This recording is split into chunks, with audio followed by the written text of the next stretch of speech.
தமிழ் தொலைக்காட்சிகளில் சிறந்த தமிழ் உச்சரிப்பாளர் விருதை வென்றுள்ளார் நமது புதிய தலைமுறை செய்தி வாசிப்பாளர் வேதவள்ளி.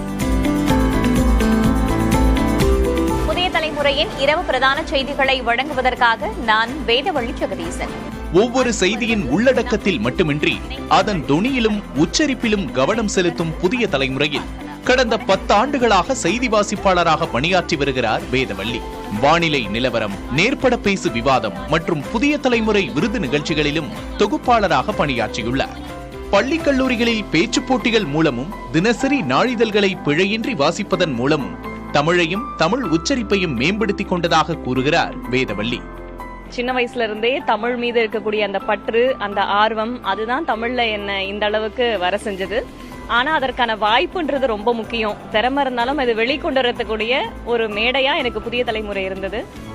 கடந்த 2019ஆம் ஆண்டு கலாட்டா நட்சத்திர விருது, 2020இல் பாரதி கண்ட புதுமை பெண் விருது என பல விருதுகளையும் பெற்று புதிய தலைமுறைக்கு பெருமை சேர்த்துள்ளார் செய்தி வாசிப்பாளர் வேதவள்ளி. பிரபல தனியார் பொழுதுபோக்கு தொலைக்காட்சியில் நீயா நானா நிகழ்ச்சியில் பங்கேற்று தமது தமிழ் ஆற்றலை வெளிப்படுத்தி கவனம் ஈர்த்தவர் அவர். இந்த நிலையில் தமிழ்நாடு அரசின் சிறந்த தமிழ் உச்சரிப்பாளர் விருதையும் 25,000 ரூபாய் பரிசு தொகையையும் பெற்றுள்ளார் வேதவள்ளி.